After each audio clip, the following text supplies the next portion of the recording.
Hey guys, this is Soren Productions, aka Number4673, and this is Asher. Before I say anything, I will apologize really quickly. I was up at 6 a.m. this morning and then went to work for 7 hours straight. So if I space out, that is why. My lazy body is not used to being overworked. So I do apologize. This is Asher, a visual novel I've been keeping my eyes on for a little while. I don't really know anything about it, to be honest, but it did seem like the art is very pretty and it seems like very mysterious, and I thought it would be a good segue into October, where it is the Halloween month, and I've been planning on playing a lot of scary-ish games. I have there's a certain genre that I very much enjoy playing that I think you know what it is. It's not visual novels, but close. That I'll be playing a couple of games I've had downloaded on my computer for like ages, waiting for a chance to play on my channel. So I'm looking very much forward to that. And we're just gonna do this. I really don't know what this is about.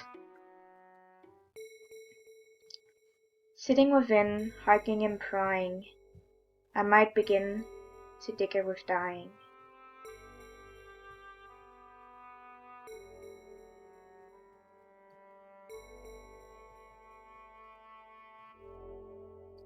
There is a city lost to time and lost to place. You have never heard of it, nor have you seen it. You have never crawled its catacombs, nor walked its streets. In fact, it exists only in vague and slate-colored dreams. This city has a name, and its name is Asher.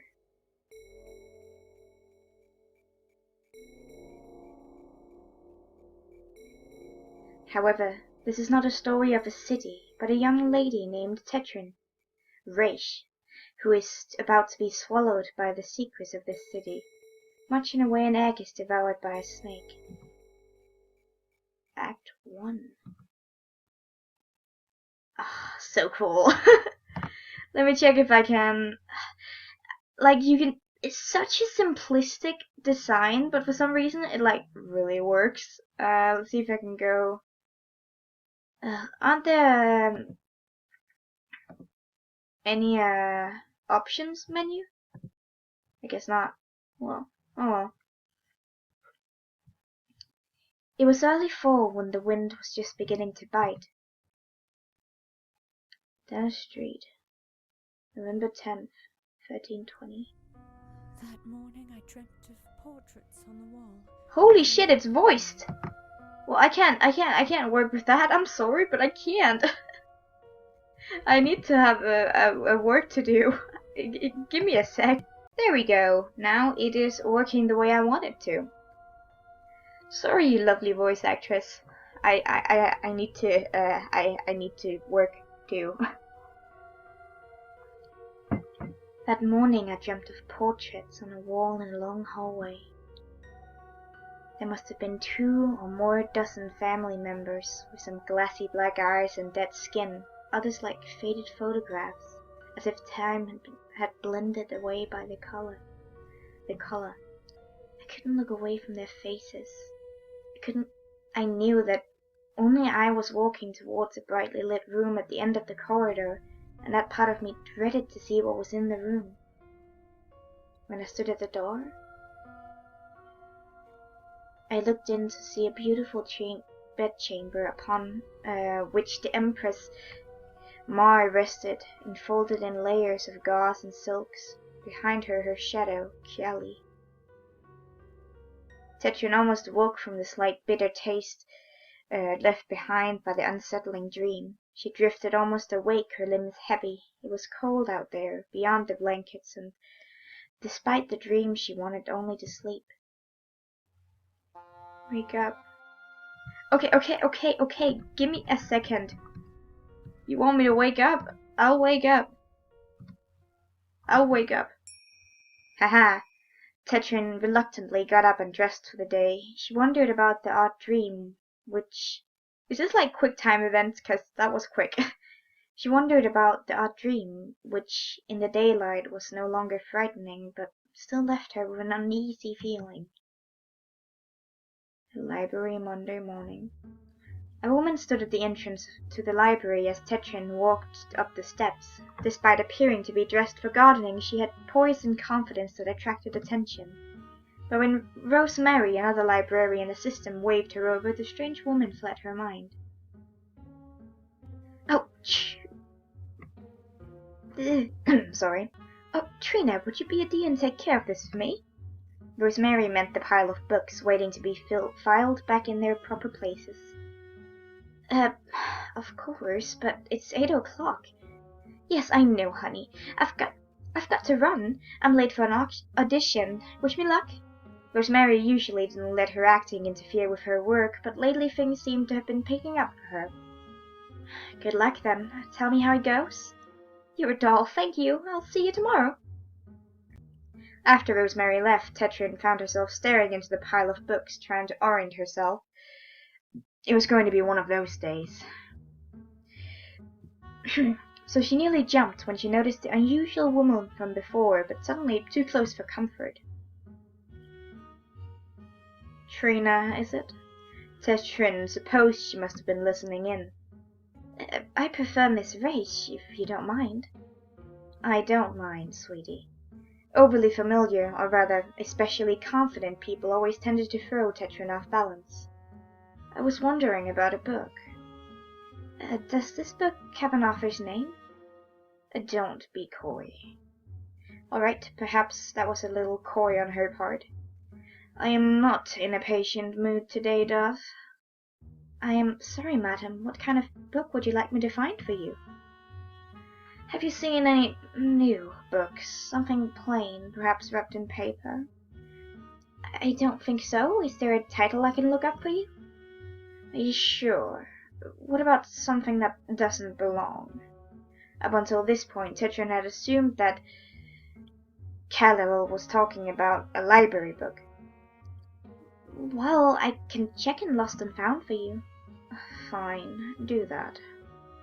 Relieved to be able to make up for her absent-mindedness, Tetrin searched behind the desk, but the box was empty, not so much as a lost knit sweater. Well, the sort of thing which was the sort of thing they usually found this time of year.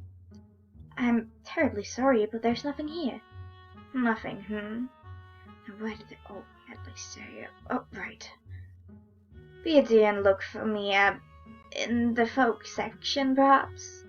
What sort of folk? We have sections on folk customs, folk medicines, folk stories. We even have phonographic apparatus in the back that plays folk music in the mountain tradition. That was about when Tetrin realized she was talking too much. I'm sorry, which kind did you say? Why don't you pick one for me? Pick one? All right, you said it was wrapped in paper. It might be wrapped in paper. Tetrin searched the places with folk-related books. The trouble was that she didn't know what she was looking for, apart from looking for something that didn't belong. She dreaded returning, since the woman seemed upset about her lost property already. Nothing stood out. Would you like to come with me and see if you can spot it? It would be just her luck that this lost book didn't exist, and all she got for her trouble was a goose chase and reprimanding from Miss Nora, her supervisor, after the woman complained. Nothing. Gods and houses, and house gods, and little house cats. I am not leaving until I find my book, and I am going to strangle that son of a... Please keep your voice down.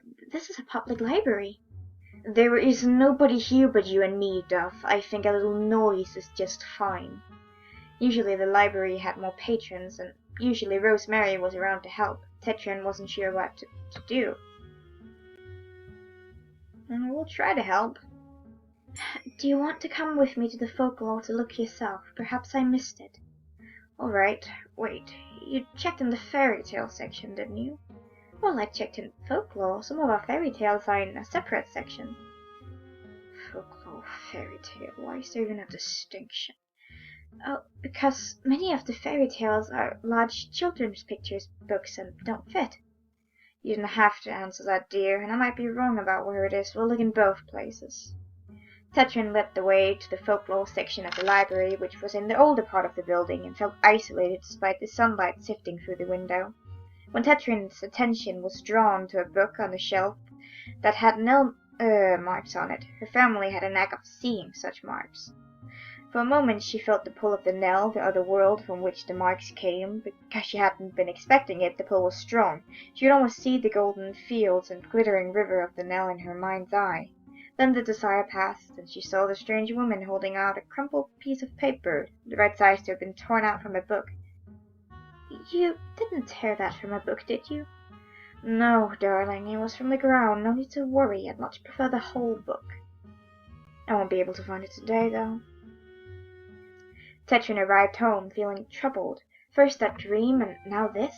She found herself reluctantly thinking of her last conversation with her brother. He was the only person she knew who could see the nail marks.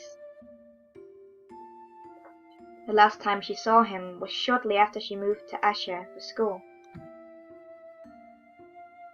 The marks are from the nail. They gift us with wisdom if we know how to read them. Can you read the words then, Vay? Daphne? No, but Mother could. Why didn't she ever teach you? Why didn't she teach me? They're not meant to be used by us, Tetrin. Promise me you won't tell anybody you can see them. She wouldn't, but why not? Somebody might try to use you. Oh, Daphne, then I could make money like a palm reader. But really, why not? Of course, she had tried to make light of it, but he wouldn't tell her what could happen to people who see the marks.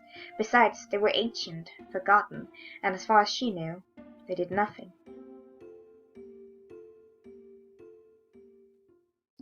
That night she half awoke to the creeping sensation of a presence in the room with her. Shh, don't be afraid. There isn't anything you can do, Miss Reich. We can't be hurt anymore. It's the truth. Make the right decision. You have one chance. And we have all the time in the world to hunt for you, you poor lost bunny. What?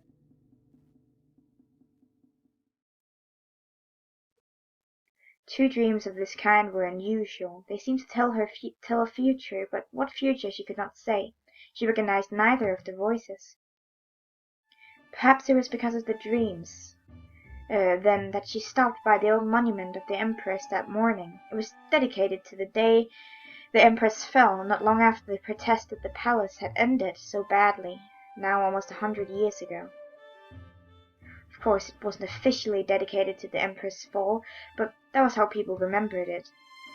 Tetrin looked for the familiar name of her ancestor, as she did every time she visited the monument. Chandra Reich's name was neatly chiseled among the others who had died. This was getting nowhere. She was avoiding going to the library because she was afraid. But they were only dreams, weren't they?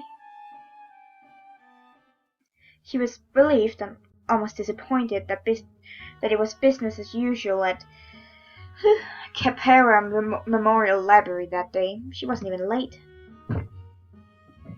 In fact, she was having a hard time staying awake after her troubled night, which was why she had no time to prepare.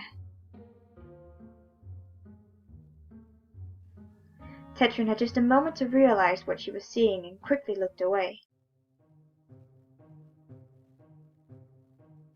Don't lie to me, Duff. I saw your eyes shift. You saw the marks.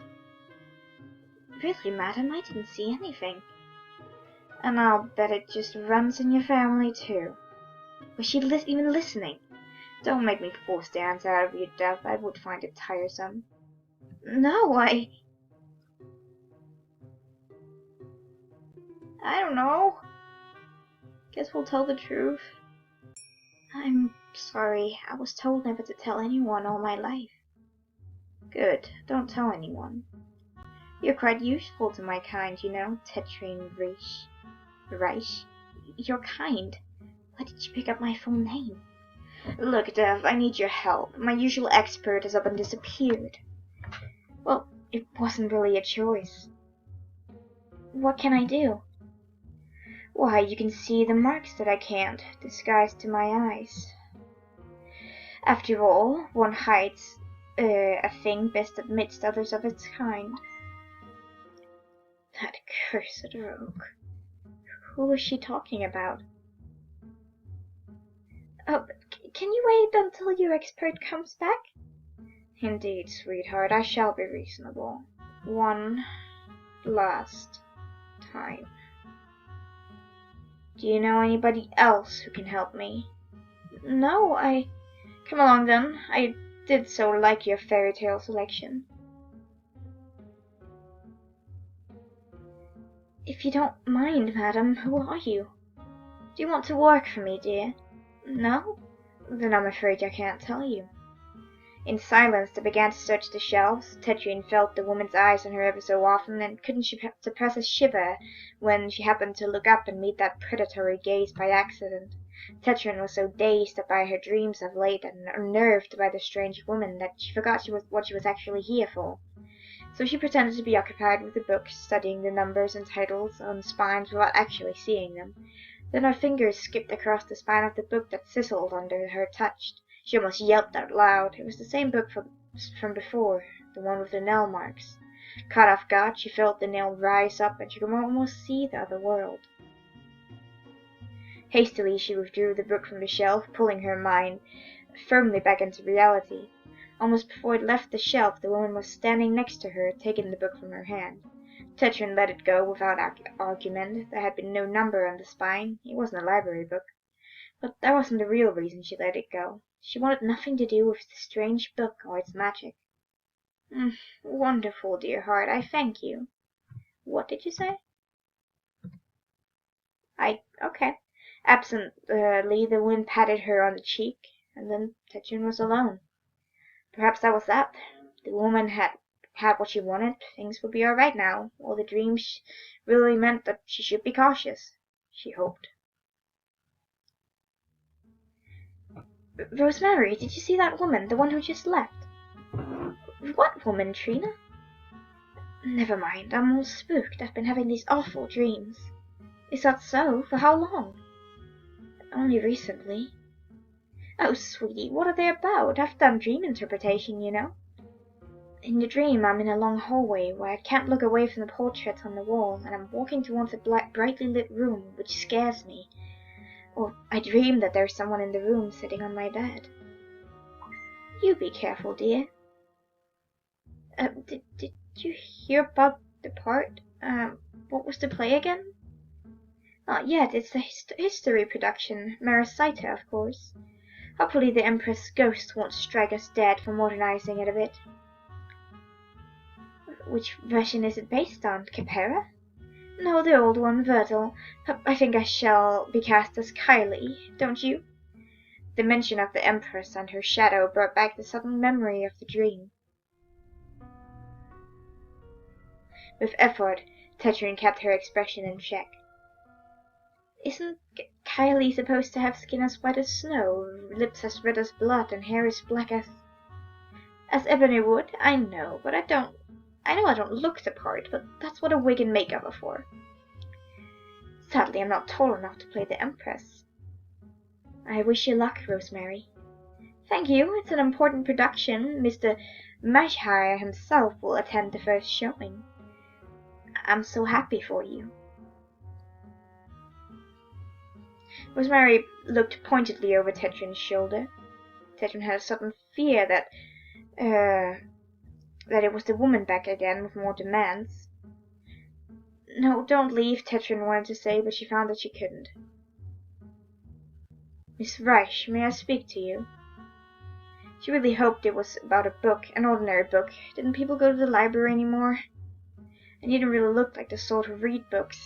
He looked like the sort who drew away from recently robbed banks with a bag of money. That was probably just her nerves. Besides, he asked her if he could speak with her. That was too polite for a thug. Suspicious AF. Suspicious AF. What about? When he seemed to indicate that they move away from the desk, she hesitated. A moment, Miss Wright. This is a private matter. How did you know who she was? Hers wasn't the only name on the placard. I don't believe we've met. No, we haven't. My name is Julius Ramsay. Please, I only need a moment of your time. Reluctantly, she went with him. Have you met this woman? He showed her a picture of what undeniably had been the woman plaguing her since Monday, down to the cocky pose, but the woman's clothes and style of photograph made Tetrin think it had been taken at least 20 years before. I don't trust this man. No, I never met her. I believe you mentioned her to your friend a moment ago. I mentioned a woman. How would you know it's this one? I don't remember her. I help many people throughout the day, Mr. Ramsay. On normal weeks. Why don't you call me Julius? I'd rather not, if you don't mind. All right, so what did this woman want? She wanted a book. Which one? Wasn't one of the libraries, I don't know. Thank you, Miss Wright. You've been helpful, if reluctant. Now, who was he? I don't know who he was. I think I'm going to go home early. I'm not feeling well. Oh, Trina, I hope you feel better soon. Thank you. Later that day, after Tetrin went home, Rosemary passed by the old Empress monument after closing the library early. She wondered what was going on for Trina when she heard the sounds of people approaching. The young lady is his sister. I would have never thought. Because they look so unalike, my dear? Don't condescend me, Macaria stuff. They do look like they could be brother and sister, but Daphne isn't so. Afraid of breaking rules. Exactly. I want you to bring Daphne here. It's about time he came to his queen's city, and I need my people near. Of course, Calival. This girl, she can read the marks like Daphne could. He could read them before he became part of the Venner family. Yes, I wondered if he would keep the ability after the change, then I wouldn't need you. Sorry to be stuck with me, but Caliph, I think we make a fine pair. We are not a pair. The agreement was that you serve me. Touché, my dear. What was that about? Were they talking about Trina? Rosemary was pretty sure that her friend had a brother named Daphne. That night, Tetrin slept without dreams.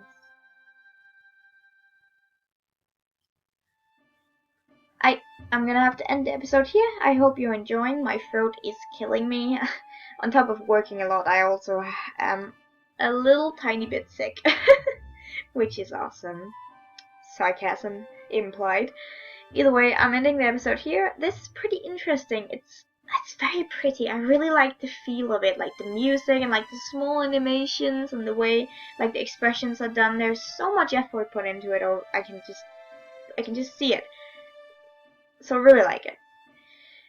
I hope you enjoyed too. I will see you in the next part. Goodbye.